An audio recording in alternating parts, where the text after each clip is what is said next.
This is The Scoop for Tuesday. I'm Josh Holton with the WMNF News headlines.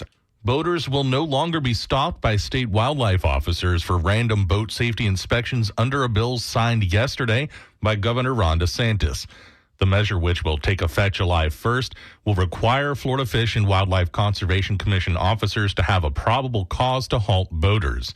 DeSantis said such inspections have created friction between boaters and law enforcement officers. He pushed for lawmakers to approve the change this year, in part because of an incident last year involving a boater in Jupiter. Fish and Wildlife Conservation Commission Executive Director Roger Young said the agency will focus on that. The House voted 104-7 to pass the bill, while the Senate approved it in a 35-2 vote. Yesterday, the U.S. Supreme Court ruled the Trump administration can revoke the temporary protected status for more than 300,000 Venezuelan migrants. The TPS shields them from deportation. Venezuelan American immigration attorney John de la Vega points out, however, that the High Court did not rule on the actual case being heard in lower federal appeals courts or whether President Trump can, in fact, cancel TPS. But de la Vega said the fact that the justices say the administration can move ahead now with making those Venezuelans deportable if it chooses is a heavy blow to Venezuelan expat communities like those in Florida.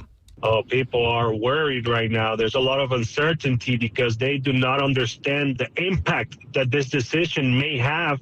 They do not know if the administration sends a letter tomorrow to all TPS applicants saying, hey, listen, the TPS is revoked, or in the best case scenario, they decide just to wait on the decision on the merits of the case. That case is expected to be decided in July.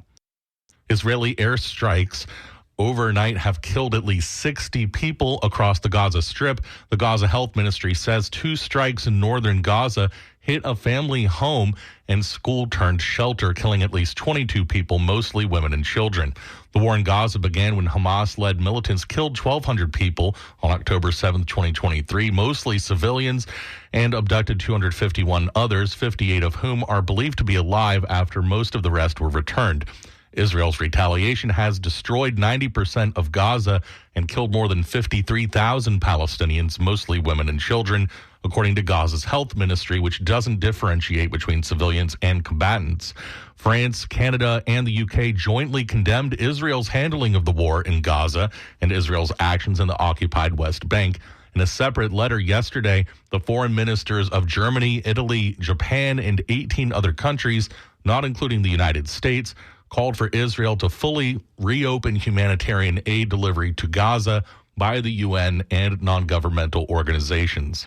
Manatee County commissioners are trying to undo changes that led to increased development over the years, but they're facing roadblocks from developers and the state. Commissioners voted unanimously at a meeting to repeal a 2021 amendment that allows builders to make thousands of new homes. But it might go against a Florida law prohibiting counties, including Manatee, from passing restrictive development rules until next October, according to a Manatee developer. Ryan Bowlog is a reporter with the Bradenton Herald.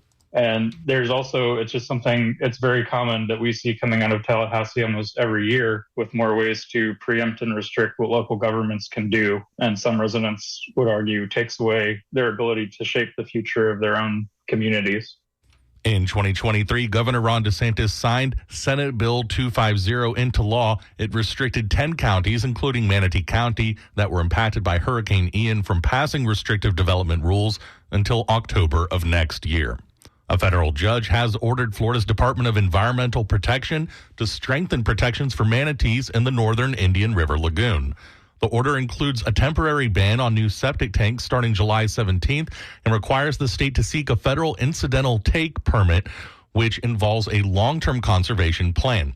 Judge Carlos Mendoza's ruling follows his April 11th decision that Florida violated the Endangered Species Act. The lawsuit filed by Bears Warriors United links wastewater pollution to seagrass loss and manatee deaths.